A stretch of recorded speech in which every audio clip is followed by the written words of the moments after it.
Hello student, welcome to Arya agriculture anchors academy. मैं आपका अपना युवराज दानिक और ये हमारा चौथा लेक्चर है फंडामेंटल्स ऑफ एग्रोनॉमी का। ठीक है, जिसमें हम क्या पढ़ रहे हैं, seed sowing and types of seeds, sowing methods. देखिए, सीड वाला लेक्चर हमने इससे पहले पढ़ लिया था, अब हम सीड सोइंग पढ़ रहे हैं।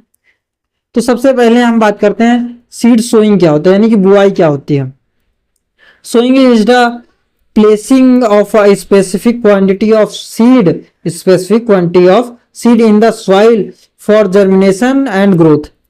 ये कह रहा है कि बुआई वह प्रक्रिया है जिसमें एक निश्चित मात्रा में बीजों को मृदा में डाला जाता है ताकि वह अंकुरण होकर पौधे में विकसित हों। तो बुआई क्या होता है कि मृदा में बीजों को डालना ताकि वो अंकुरित हो सके, उसे हम बुआई कहते हैं। उसके बाद planting is the placing of plant propagules, may be seedling, cutting rhizomes, clones, tubers, etc. in the soil to grow as plants।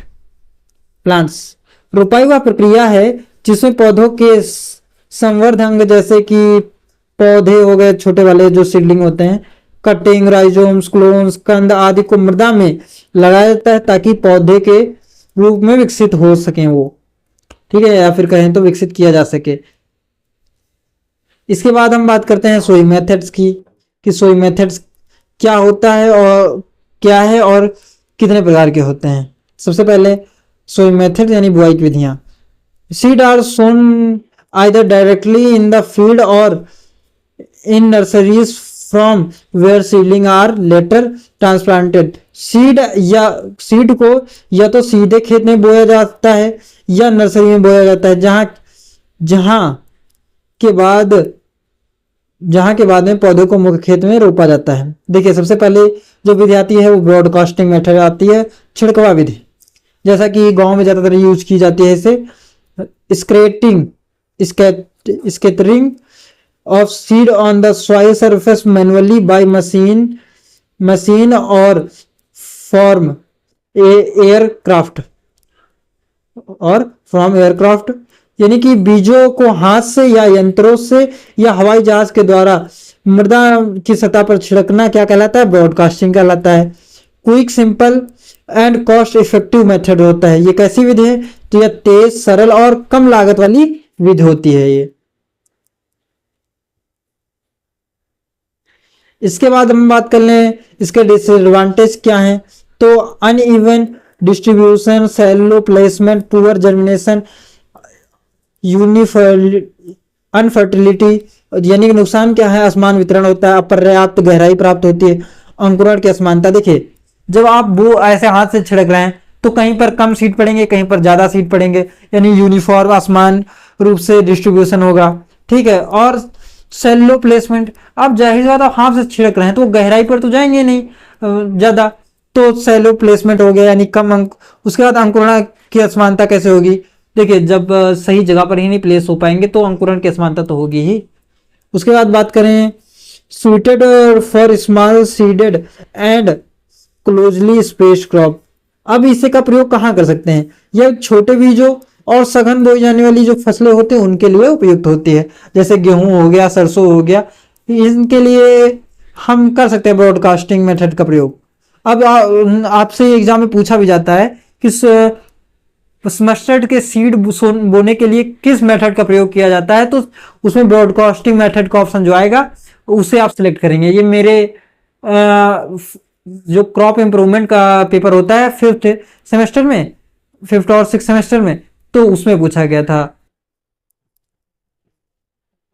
Dibbling यानी गड्ढों में बीज बोना या गड्ढा विधि। देखिए, डिबलिंग क्या होता है, अपने शब्दों में समझाऊं तो इसमें एक यंत्र होता है डिबलर। ठीक है, वो पता कैसा होता है, वो ऐसा होता है, ऐसा, फिर इसे ऐसा होता है नोकदार वी आकार का, ऐसे गाड़ देते हैं तो गड्ढा बन जाएगा।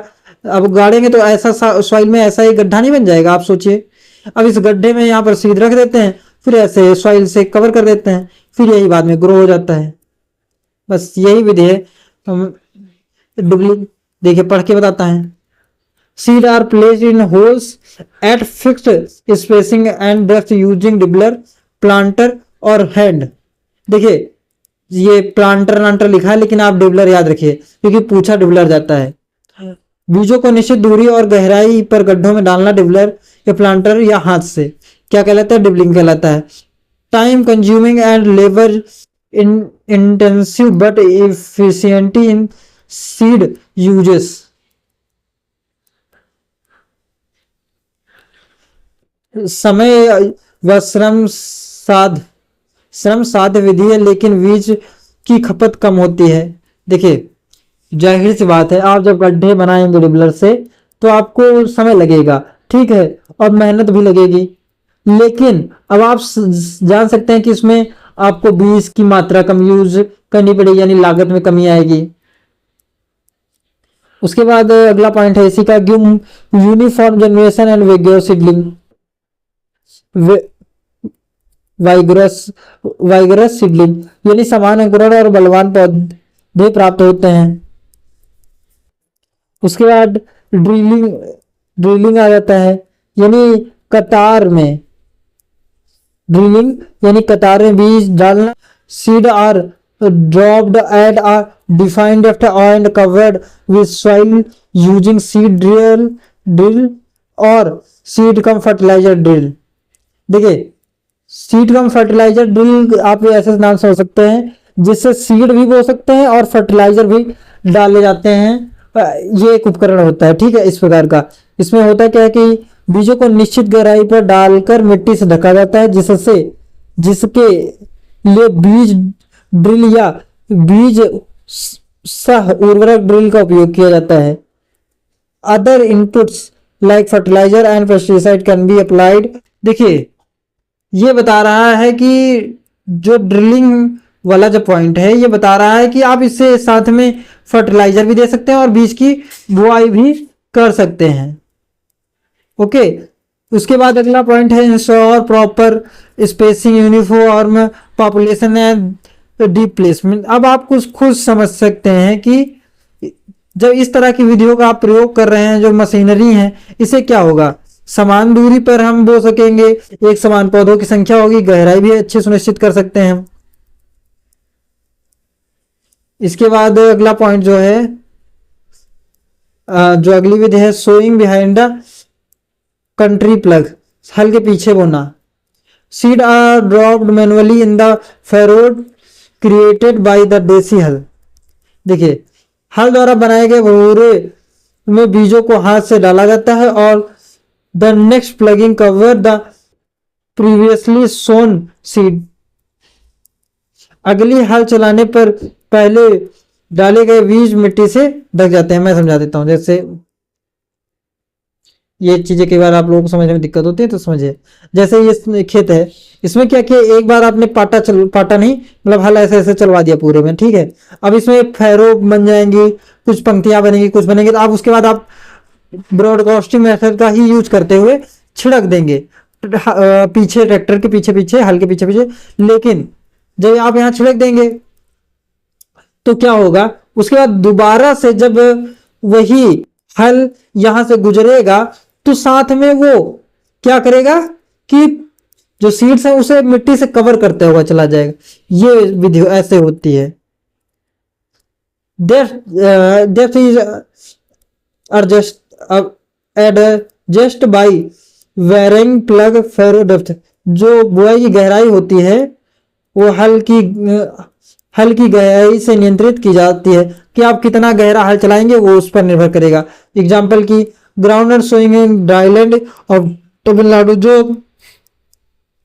तमिलनाडु में सूखी क्षेत्रों में मूंगफली की बुआई की जाती है, वो इसका अच्छा एग्जाम्पल है। उसके प्लांटिंग होता है एक विधि, रोपण। अब देखिए प्लांटिंग जैसा नाम से पता चल रहा है कि पहले हम सीडलिंग ग्रो करेंगे, फिर उसे मेन खेत में बो देंगे। प्लेसिंग सीड और vegetative material like tuber, bulb, etc directly into the soil. इसमें हम क्या करते हैं, बीजों या प्रवर्धन सामग्री, कंद, बल्ब आदि जो होती हैं, इन्हें सीधा मिट्टी में लगा दिया जाता है। ट्रांसप्लांटिंग, सॉरी ये प्लेस प्लांटिंग था जो मैंने गलती से बता दिया, वो ट्रांसप्लांटिंग है जो सीडलिंग वाला। ट्रांसप्लांटिंग में होता है कि आप पहले सीडलिंग प्रिपेयर करते हैं, फिर उसे मेन फील्ड में ग्रो करते हैं, फिर लगा देते हैं, प्लेस कर देते हैं, ठीक है। Raising seedling in nursery and transplanting done to main field. क्या है कि नर्सरी में पौधे तैयार कर मुख्य खेत में रोपना क्या कहलाता है, ट्रांसप्लांटिंग कहलाता है। Reduce mean field duration allow multiple cropping per year. इससे होता क्या है कि जो रिड्यूस फील्ड ड्यूरेशन यानी जो मुख्य खेत है उसमें जो क्रॉप्स बोई जा रही हैं उसकी समय को घटा दे रहा है, यानी इससे क्या होगा कि हम ज्यादा से ज्यादा क्रॉप्स उसमें उगा सकते हैं। उसके बाद हम बात करें कि suitable for small seeded crops like rice, ragi need shallow sowing and frequent irrigation। ये अब इनका यूज हम कहाँ किसके लिए करते हैं, वही चीज ये बता रहा है कि ये किसके लिए सूटेबल होता है। तो छोटे बीज वाली फसलें जैसे कि धान, रागी कम गहराई और बार बार सिंचाई चाहती है उनके लिए उपयुक्त होती है। आज जैसा कि आप जानते हैं कि ज्यादातर आपने देखा होगा, जैसे ये कोई खेत होता है जिसमें हमें धान बोना होता है, तो पहले हम या तो इसी के एक कोने में सीडलिंग्स ग्रो कर लेते हैं धान के, ठीक है, या तो फिर क्या करते हैं कि ये जो खेत था हमारा, ठीक है, किस कहीं, अरे यार ये खेत था और ये कहीं अलग एरिया में हम सीडलिंग ग्रो कर लेते हैं, फिर यहाँ पर बो देते हैं। बस यही है ट्रांसप्लांटिंग, धान की खेती में देखने को मिलती है ज्यादातर हमारे आसपास। उसके बाद बात कर लेते हैं प्री मानसून सोइंग और ड्राई सोइंग। लेकिन उससे पहले आपसे निवेदन है प्लीज आप मेरे चैनल को सब्सक्राइब करिए, दोस्तों के साथ शेयर करिए और वीडियो को और एक प्यार से कमेंट करिए। आप देख रहे हैं कि मैं हिंदी इंग्लिश दोनों में पीडीएफ बनाता हूँ, फिर रिकॉर्ड कर रहा हूँ, तो काफी मेहनत लगती है, तो प्लीज हेल्प करिए आप। In dryland farming sowing is usually done after receiving at least 20 mm rainfall. 20 mm rainfall क्या करें, सूखी खेतों में आमतौर पर 20 mm वर्षा के बाद ही बुआई की जाती है। उसके बाद but time delayed after rain lead to moisture losses. वर्षा के बाद देरी से मिट्टी में नमी की हानि हो जाती है। अगर आपने बोने में देरी कर दी तो क्या होगा कि जो मिट्टी की नमी होगी वो कम हो जाएगी। उसके बाद in heavy black soil sowing after rain is difficult due to sticky soil. देखिए क्या होता है कि जो ब्लैक सॉइल होती है वो जल धारण क्षमता उसकी अच्छी होती है, तो काली मिट्टी में वर्षा के बाद मिट्टी चिपचिपी होने के कारण बुआई करना कठिन हो जाता है। और कह रहा है sowing is done in dryland soil prepared with summer rain 5 to 10 days before expected rain. हम क्या करते हैं कि इसलिए गर्मी की वर्षा से तैयार की गई सूखी मिट्टी में वर्षा की अपेक्षित तिथि से 7 से 10 दिन पहले ही बुआई कर देते हैं। उसके बाद बता रहा है ये कि seed germination with the first monsoon rain, यानी बीज जो होता है मानसून की पहली वर्षा के साथ बोए जाते हैं। Germinate with the first monsoon, तो इसका मतलब ये होगा कि मानसून पहली वर्षा में अंकुरित हो जाते हैं। इसके बाद क्या लिखा है, इसमें लिखा हुआ है कि this ensure better utilisation of rainfall and timely crop establishment. इससे वर्षा का बेहतर उपयोग होता है और समय समय पर फसल की स्थापना हो जाती है।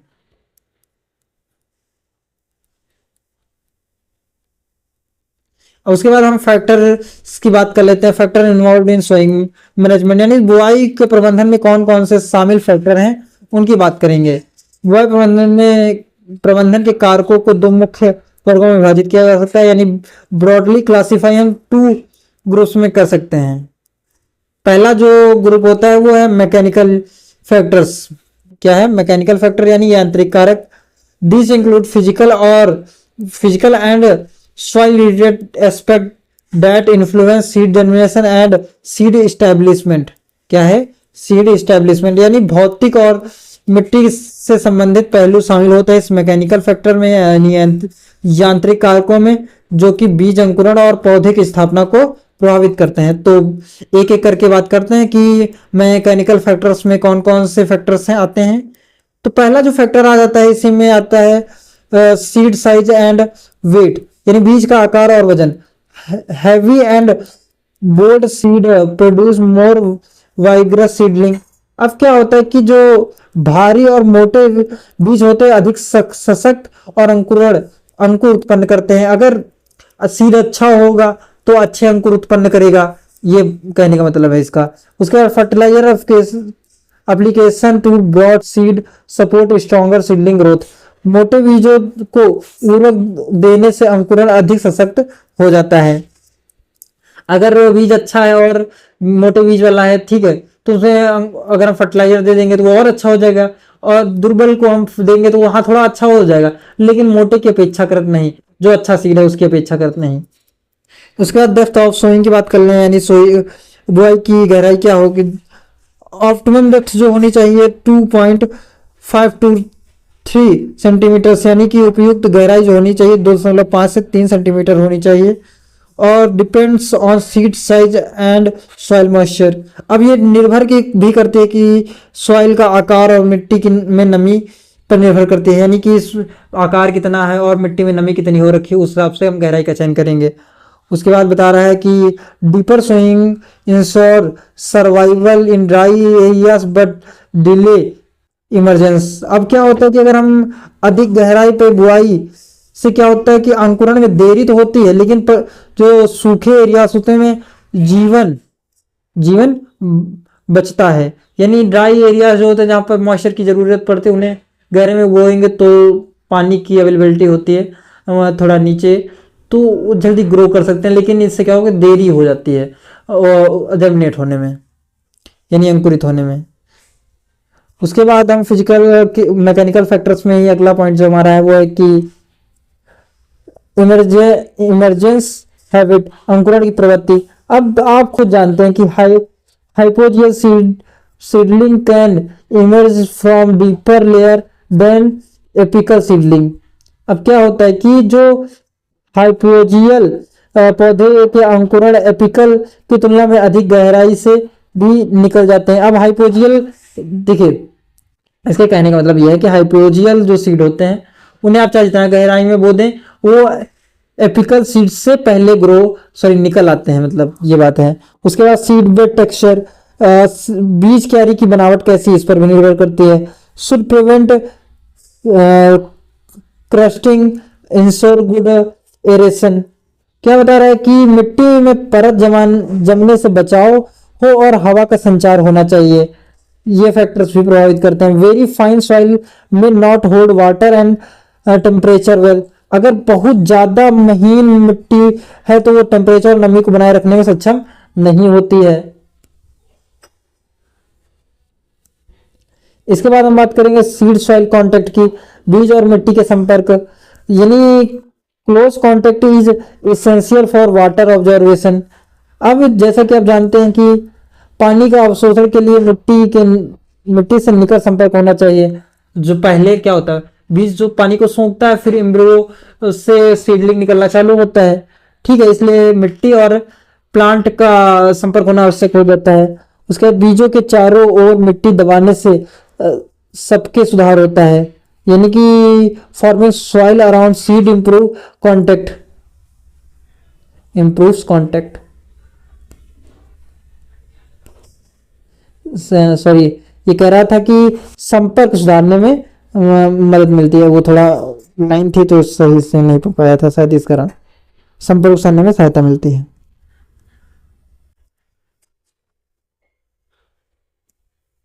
इसके बाद बात करते हैं जी, क्या हो रहा है, सीडलिंग, सीड बेड फर्टिलिटी, यानी बीज क्यारी की उर्वरकता।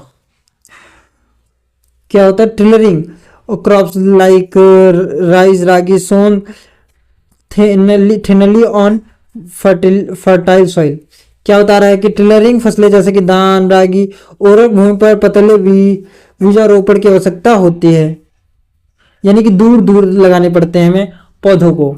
इसके बाद कह रहा हाई सीड रेट इज, क्या लिखा है, हटाना पड़ेगा इसे, हाँ, high seed rate is preferred on poor soil expect in crop like cotton. देखिए कम उर्वरकता वाली जो भूमि पर होती है उन्हें अधिक बीज दर के लाभकारी होता है, लेकिन कपास को छोड़कर। ये अब एक्सेप्शन है, तो इसे याद रखिएगा भाई, यही पूछे जाते हैं एग्जाम्स में, कॉम्पिटेटिव में। सॉइल मॉइस्चर और मिट्टी की नमी, excess moisture cause rotting and disease. क्या है कि अधिक नमी से बीज सड़ सकते हैं और रोग लग सकते हैं। Dry soil deeper sowing, wet soil shallow sowing. क्या कह रहा है कि अगर सूखी मिट्टी है तो गहरी बुआई करें और गीली मिट्टी है तो उथली बुआई करें। उसके बाद रिकमेंडेड इन पुअरली ड्रेनेज्ड सॉइल। अगर जल निकासी खराब हो तो क्यारियों में बुआई करना चाहिए। इसके बाद दूसरा जो फैक्टर होता है बायोलॉजिकल फैक्टर यानी जैविक कारक। अब जैविक कारक में कौन कौन से कारक आते हैं, देखिए पहले जैविक कारक होते कौन से ये जान लीजिए। ये कारक जीवों और फसलों के संयोजन के साथ साथ होने वाले पारंपरिक प्रभाव से संबंधित होते हैं। तो पहला जो फैक्टर आता है वो आता है कंपेनियन क्रॉप यानी सहयोगी फसल। Sown early to suppress weed and reduce erosion. Example के लिए बात करें, कैसावा प्लांटेड आफ्टर याम आए और मेज टू रिड्यूस लाइट कंपटीशन। क्या बता रहा है कि खरपतवार को दबाने और कटाव को रोकने के लिए पहले बोई जाती है। एग्जाम्पल के लिए बात करें, याम मक्का के बाद कसावा बोने से प्रकाश की प्रतिस्पर्धा कम होती है। देखिए कंपेनियन क्रॉप होते हैं जो हेल्प करते हैं, इतनी बात याद रख लीजिए, जो किसी प्रकार से हेल्प कर रहे हैं। एग्जाम्पल लेग्यूमिनस क्रॉप जैसे कि अरहर की दाल है। अरहर की दाल जो होती है वो करती क्या है कि नाइट्रोजन फिक्सेशन कर देती है और फिर दूसरी जो क्रॉप आती है वो उसका प्रयोग कर लेती है, यही है कंपेनियन क्रॉप। उसके बाद कंपटीशनल फॉर लाइट। दूसरा फैक्टर क्या जो प्रभावित करता है कंपटीशन फॉर लाइट यानी प्रकाश के लिए प्रतिस्पर्धा।